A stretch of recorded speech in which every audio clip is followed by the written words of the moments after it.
साल 2018 में उड़ीसा के बोलांगीर जिले के अंतर्गत आने वाले पाटनगढ़ इलाके में एक साहू फैमिली रहती थी, जिसमें घर के मुखिया रविंद्र कुमार साहू के अलावा उनकी पत्नी संयुक्ता साहू, उनके 2 बच्चे और उनकी बूढ़ी मां जेमा मणि साहू थी। जहां रविंद्र कुमार साहू पाटनगढ़ में स्थित जवाहरलाल नेहरू कॉलेज के प्रोफेसर थे, तो वहीं उनकी पत्नी संयुक्ता साहू ज्योति विकास कॉलेज की प्रिंसिपल थी। उनका बेटा सौम्या शेखर भी बेंगलुरु की एक कंपनी में सॉफ्टवेयर इंजीनियर था, जबकि उनकी बेटी कजाकिस्तान में पढ़ाई कर रही थी। लेकिन उस समय अपने भाई की शादी अटेंड करने के लिए वो भी घर पर आई हुई थी। 18 फरवरी साल 2018 को बेंगलुरु में सॉफ्टवेयर इंजीनियर की नौकरी करने वाले सौम्या शेखर की शादी सोनपुर इलाके की रहने वाली रीमा से हो गई। सब कुछ ठीक चल रहा था, लेकिन फिर शादी के 5 दिन बाद यानी 23 फरवरी 2018 को शेखर की बहन, जो कजाकिस्तान से शादी में शामिल होने के लिए आई थी, वह वापस कजाकिस्तान जा रही थी। उसे एयरपोर्ट तक छोड़ने के लिए उसके पिता रविंद्र कुमार भी दिल्ली एयरपोर्ट तक उसके साथ गए थे। इधर उनकी पत्नी संयुक्ता साहू भी कॉलेज में अपनी ड्यूटी पर चली गई थी। यानी अब घर पर सौम्या शेखर, उसकी पत्नी रीमा और दादी, ये 3 लोग ही थे। 12:45 के आसपास का समय था। शेखर साहू और उसकी पत्नी रीमा रसोई में बातें कर रहे थे। वह खाने में ग्रिल बैंगन और दाल का झोल बनाने की योजना बना रहे थे, लेकिन तभी अचानक सौम्या को उनके गेट की कुंडी बजाने की आवाज सुनाई दी।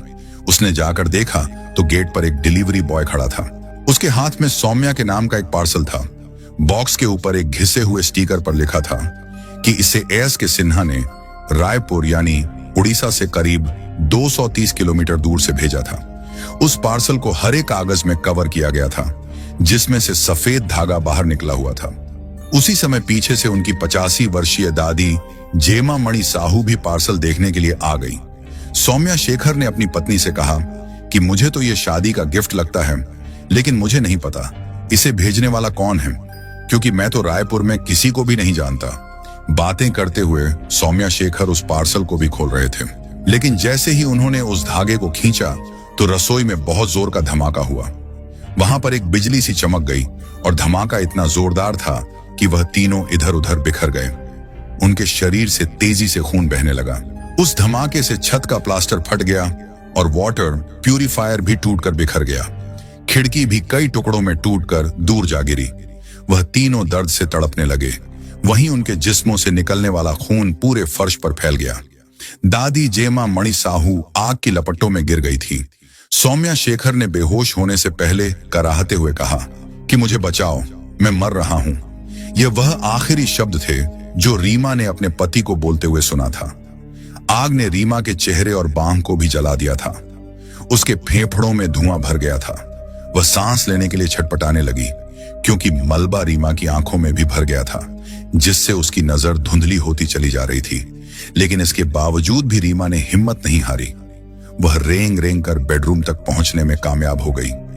इसके बाद उसने ज्योति विकास कॉलेज में प्रिंसिपल पद पर अपनी सास को कॉल करने के लिए फोन उठाया, लेकिन कॉल करने से पहले ही वह बेहोश हो गई। इधर उनके पड़ोसी एक दूसरे से यह पूछते हुए दौड़ते चले आ रहे थे कि शायद उनके घर में गैस सिलेंडर फट गया है, मगर वहां का दृश्य देखकर पड़ोसियों की भी हालत खराब हो गई। इसके बाद पड़ोसियों ने तुरंत एम्बुलेंस नंबर पर फोन किया। परेशान हाल पड़ोसियों ने आनन फानन में उन तीनों घायलों को उठाकर बाहर खड़ी एम्बुलेंस में पहुंचाया, लेकिन सौम्या शेखर और दादी जेमा मणि साहू की हॉस्पिटल ले जाने के दौरान ही मृत्यु हो गई। असल में वो दोनों 90% जल गए थे, लेकिन रीमा करीब 40% जली थी। इसीलिए उसे गवर्नमेंट हॉस्पिटल में एडमिट कराया गया। वहां के बर्न वार्ड में उसका इलाज शुरू कर दिया गया था, लेकिन उसकी हालत भी गंभीर बनी हुई थी। परिवार के सभी लोग प्रार्थना कर रहे थे।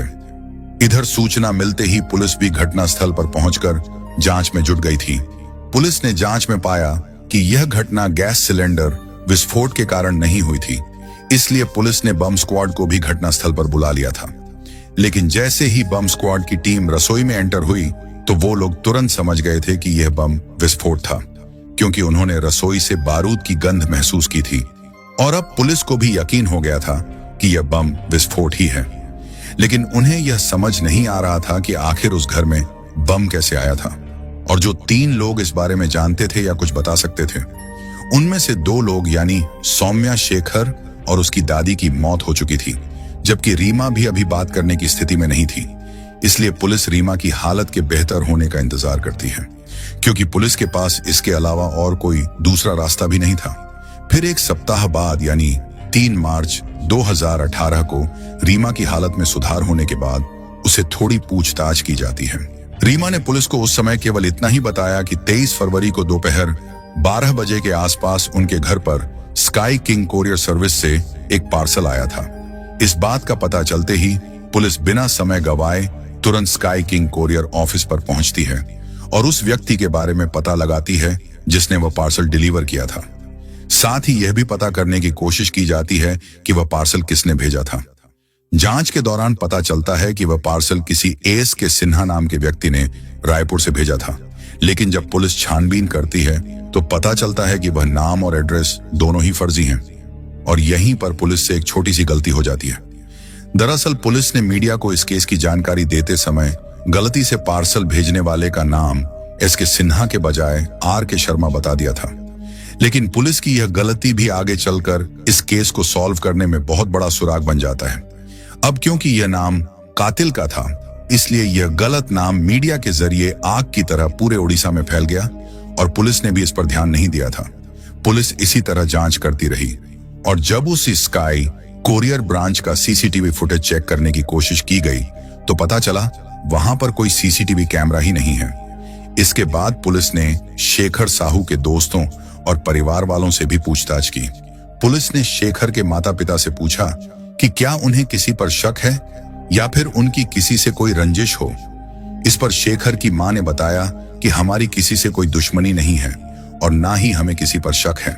लेकिन फिर संयुक्ता ने कहा कि जिस कॉलेज में मेरी ड्यूटी लगी है वहां पर एक अंग्रेजी के प्रोफेसर हैं जिसका नाम पुंजीलाल मेहर है, उसके साथ मेरी कहां सुनी हुई थी। दरअसल पुंजीलाल मेहर काफी समय से उस कॉलेज का प्रिंसिपल था, लेकिन इस घटना से 5 महीने पहले उसे हटाकर शेखर साहू की मां संयुक्ता साहू को प्रिंसिपल बना दिया गया था। संयुक्ता साहू का कहना था कि हमारी किसी से ऐसी रंजिश तो नहीं है कि कोई हमें बम से मार डाले। संयुक्ता साहू की नजर में तो पुंजी लाल मेहर से हुई कहां सुनी एक छोटी सी बात हो सकती थी, लेकिन पुलिस के लिए यह छोटी सी बात नहीं थी। इसीलिए उन्होंने पूंजीलाल से पूछताछ करने का फैसला किया, लेकिन उससे पूछताछ करने पर पुलिस को कुछ खास नहीं मिला, जिसकी वजह से पूंजीलाल मेहर को छोड़ दिया गया। इसके बाद पुलिस को पता चला कि इस घटना के कुछ महीने पहले जब शेखर रीमा से फोन पर बात कर रहा था, तभी शेखर के फोन पर एक कॉल आई थी। शेखर ने रीमा को होल्ड करके कॉल उठाया तो दूसरी ओर से किसी अनजान व्यक्ति ने धमकी देते हुए कहा था कि तुम्हें रीमा से शादी नहीं करनी चाहिए और अगर तुमने उससे शादी की तो यह तुम्हारे लिए अच्छा नहीं होगा। इसके बाद फोन कट गया था। शेखर साहू ने यह बात रीमा को भी बताई थी, मगर रीमा को भी नहीं पता था कि आखिर कॉल करने वाला व्यक्ति कौन हो सकता था। लेकिन फिर कभी उस व्यक्ति ने दोबारा फोन नहीं किया था, इसलिए वह दोनों भी धीरे धीरे इस बात को भूल गए थे, क्योंकि पुलिस के लिए यह जानकारी काफी अहम थी। इसीलिए पुलिस ने उस नंबर का पता लगाया और फोन करने वाले व्यक्ति को भी ढूंढ निकाला। पूछताछ के दौरान पता चला कि वह व्यक्ति रीमा से एक तरफा प्यार करता था। उसने बताया कि मैंने ही शेखर को फोन पर धमकी दी थी, क्योंकि मैं नहीं चाहता था कि वह रीमा से शादी करें, लेकिन मुझ में बम विस्फोट की योजना बनाने और किसी को कत्ल करने की हिम्मत नहीं है और ना ही मैंने ऐसा कुछ किया है। लेकिन पुलिस को उसकी इन बातों पर विश्वास नहीं हो रहा था, इसलिए पुलिस उससे सख्ती से पूछताछ करनी शुरू करती है।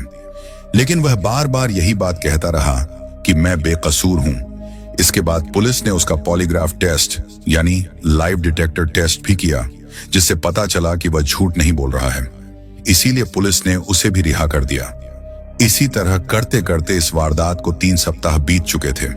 पुलिस ने शेखर के दोस्त, परिवार, पड़ोसी और स्काई किंग कोरियर ऑफिस के डिलीवरी बॉय स्टाफ के अलावा 100 से भी ज्यादा लोगों से पूछताछ की, लेकिन कहीं से कोई सुराग नहीं मिला, जिसकी वजह से इस मामले की जांच वहीं की वहीं थी, क्योंकि अब पुलिस पर भी जांच को लेकर सवाल उठने लगे थे। इसके बाद उड़ीसा सरकार ने इस मामले की जांच क्राइम ब्रांच को सौंप दी। जैसे ही यह केस क्राइम ब्रांच को सौंपा गया तो क्राइम ब्रांच ने सभी संदिग्धों की जांच फिर से शुरू की। चूंकि उस कोरियर ऑफिस के अंदर और बाहर कोई सीसीटीवी नहीं था, इसलिए क्राइम ब्रांच पुलिस ने उस इलाके में लगे करीब 250 सीसीटीवी कैमरों को चेक किया, लेकिन फिर भी क्राइम ब्रांच पुलिस को कोई सुराग नहीं मिला। लेकिन तभी अचानक 4 अप्रैल 2018 को बोलांगीर पुलिस को एक लेटर मिला, जिसमें लिखा था, पार्सल एसके सिन्हा के नाम से भेजा गया था कि आर के शर्मा के नाम से रायपुर में 2 नहीं बल्कि 3 लोग इस प्रोजेक्ट में शामिल थे। इस विस्फोट का कारण सौम्या शेखर का विश्वासघात है, जिसने जान और करोड़ों रुपए लिए हैं। उस लेटर में एक और इंपॉर्टेंट लाइन लिखी गई थी कि प्लीज निर्दोष लोगों को संदेह में पकड़कर उनसे अनावश्यक सवाल पूछकर जांच के नाम पर लोगों को परेशान न करें। इस लेटर को पढ़ने के बाद बोलांगीर पुलिस तुरंत उस लेटर की एक कॉपी निकलवाकर क्राइम ब्रांच के चीफ अरुण भौत को भी भेज देते हैं। अरुण भौत भी उस लेटर को कई बार पढ़ते हैं और सोचते हैं कि जिसने भी इस लेटर को भेजा है उसने ही वह पार्सल भी भेजा होगा, क्योंकि यह तो किसी को भी नहीं पता था कि पुलिस ने पार्सल भेजने वाले का नाम गलती से एस के सिन्हा की जगह आर के शर्मा बताया था। हालांकि लोग तो पुलिस द्वारा गलती से बताए गए नाम आर के शर्मा को ही अपराधी समझ रहे थे। इसके बाद क्राइम ब्रांच पुलिस ने उस लेटर को जांच के लिए फॉरेंसिक लैब में भेज दिया, लेकिन वो लेटर करीब 250 किलोमीटर दूर से कई लोगों के हाथों में से होता हुआ आया था। इसीलिए फॉरेंसिक जांच में भी फिंगरप्रिंट के सही निशान नहीं मिल सके थे।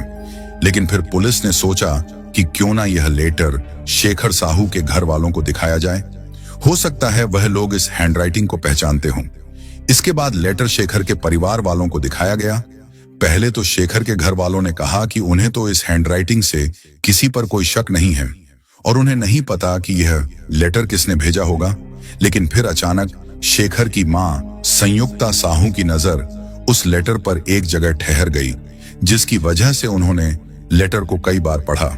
असल में उन्हें अब एक व्यक्ति पर शक होने लगा था। यह व्यक्ति कोई और नहीं बल्कि प्रोफेसर पूंजीलाल मेहर ही था। हालांकि पहले पुलिस ने उसके खिलाफ सबूत न मिलने के कारण उसे रिहा कर दिया था। शेखर की मां ने उसका नाम दोबारा इसलिए लिया था क्योंकि लेटर में एक शब्द अंडरटेकिंग द प्रोजेक्ट लिखा हुआ था। शेखर की मां संयुक्ता साहू का कहना था कि उन्होंने इस तरह के वर्ड अपने कॉलेज के प्रोफेसर पूंजीलाल मेहर को अक्सर बोलते हुए सुना और देखा था। लेकिन यहाँ पर फर्क केवल इतना सा था कि वह बातचीत के दौरान कंप्लीट द प्रोजेक्ट का इस्तेमाल करते हैं, जबकि लेटर में अंडरटेकिंग द प्रोजेक्ट लिखा हुआ था। इन सब चीजों को देखते हुए ही पूंजीलाल मेहर को फिर से अरेस्ट कर लिया जाता है और इस बार उससे कड़ाई से पूछताछ की जाती है। पूंजीलाल मेहर पुलिस की सख्ती के आगे जल्दी ही टूट गया और फिर उसने इस वारदात के पीछे की एक ऐसी कहानी सुनाई जिसे सुनकर हर कोई हैरान रह गया। दरअसल साल 2009 में जब पूंजीलाल मेहर ज्योति विकास कॉलेज का प्रिंसिपल बना था, तो उस समय संयुक्ता साहू उस कॉलेज में नहीं थी। लेकिन फिर 2014 में संयुक्ता साहू का ट्रांसफर ज्योति विकास कॉलेज यानी पूंजीलाल मेहर के कॉलेज में हो जाता है और तभी से वहां पर क्लेश शुरू हो गया था, क्योंकि संयुक्ता साहू पूंजीलाल मेहर से सीनियर थी। तो इसलिए अब उस कॉलेज की प्रिंसिपल संयुक्ता साहू को ही होना चाहिए था। लेकिन पूंजीलाल अपनी कुर्सी छोड़ने को तैयार नहीं था, जिसकी वजह से संयुक्ता साहू और पूंजीलाल मेहर में विवाद होने लगा।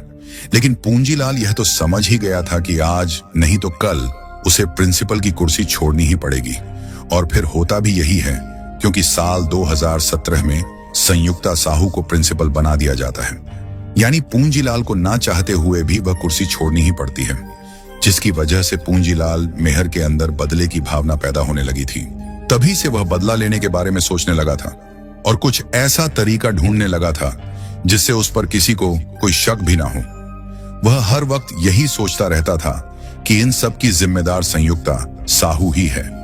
असल में नफरत और लालच ने उसे एक जानवर बना दिया था। वह प्रिंसिपल की कुर्सी के लिए इस हद तक पागल था कि उसने संयुक्ता साहू के पूरे परिवार को ही खत्म करने का प्लान बनाना शुरू कर दिया। प्रोफेसर पूंजीलाल ने बोलांगीर पुलिस के सामने पूछताछ में स्वीकार किया कि पार्सल बम खुद उसी ने बनाया था। उसने बम बनाने का तरीका भी कई फिल्में और वीडियोस देखकर सीखा था। उसके लैपटॉप में भी पार्सल बम बनाने के 12 अलग अलग तरीके मिले थे। बम बनाने के लिए उसने कॉलेज की ही लैब से कुछ रसायन चुराए थे। इसके बाद उसने कॉलेज के नाम पर ही बाजार से कुछ विस्फोट में काम आने वाली सामग्री भी खरीदी और फिर पार्सल बम बनाने के बाद बचा हुआ विस्फोटक उसने जमीन में गाड़ दिया था। सब कुछ तैयार हो जाने के बाद वह पार्सल भेजने के लिए सही समय का इंतजार करने लगा। ठीक उसी समय शेखर की मां संयुक्ता ने उसे शेखर की शादी का कार्ड दिया और इस तरह आखिरकार उसे वह मौका मिल ही गया जिसका वह काफी दिनों से इंतजार कर रहा था। उसने पार्सल को शादी के गिफ्ट के रूप में देने का प्लान बनाया। प्रोफेसर पूंजीलाल मेहर ने तय किया कि इस पार्सल बम को वह रायपुर से खुद ही कोरियर करेगा। इसके बाद 15 फरवरी 2018 को भी वह हमेशा की तरह ही कॉलेज गया और क्लास ली। इसके बाद वह जल्दी जल्दी अपने घर पर आया क्योंकि वह अच्छी तरह से जानता था कि फोन की लोकेशन ट्रेस की जा सकती है, इसलिए उसने अपना फोन घर पर ही छोड़ दिया।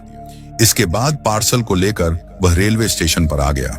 उसने अपनी गाड़ी को वहीं पर पार्क किया और बिना टिकट लिए ही रायपुर की ट्रेन में चढ़ गया, क्योंकि उसे डर था कि अगर वह टिकट लेने जाएगा तो शायद सीसीटीवी कैमरे में भी आ सकता था।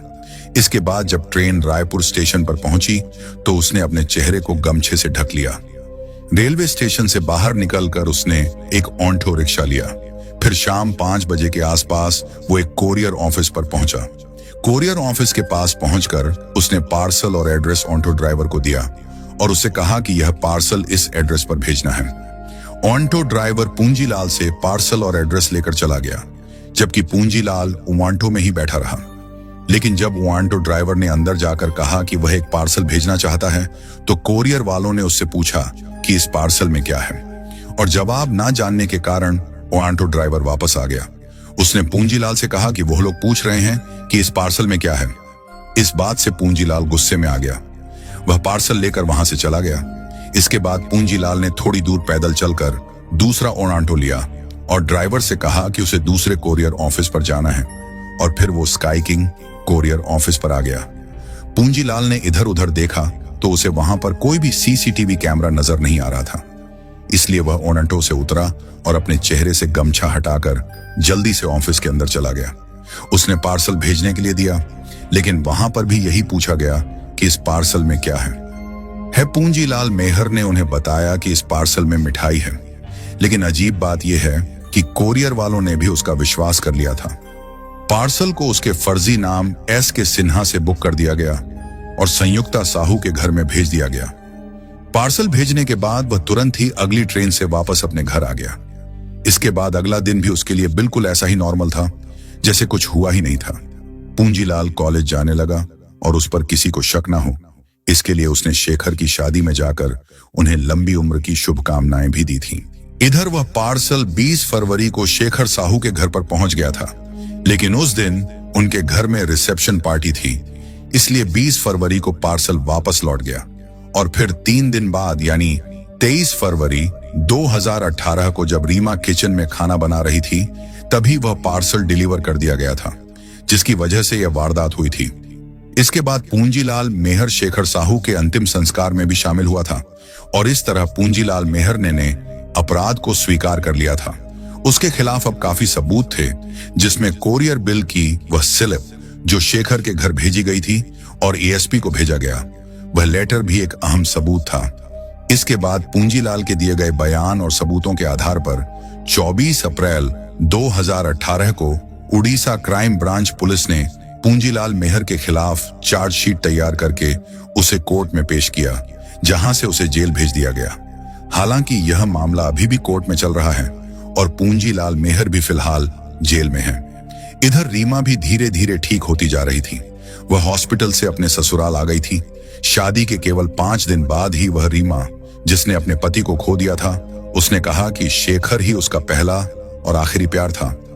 रीमा का कहना था कि वह दूसरी शादी नहीं करेगी, यानी सौम्या शेखर साहू के चले जाने के बाद अब रीमा शेखर साहू के माता पिता के साथ ही रहती है। दोस्तों, इस घटना को सुनाने का उद्देश्य किसी का दिल दुखाना नहीं है, किसी को परेशान करना नहीं, बल्कि आपको जागरूक करना है, आपको सचेत करना है। दोस्तों, इस पूरी घटना के बारे में आपकी क्या राय है? कमेंट बॉक्स में जरूर बताएं, और अगर हमारी मेहनत पसंद आई हो तो इस वीडियो को लाइक करते हुए शेयर भी करें। अगर आपने अब तक चैनल को सब्सक्राइब नहीं किया है तो हमारे चैनल को सब्सक्राइब कर लीजिए। धन्यवाद।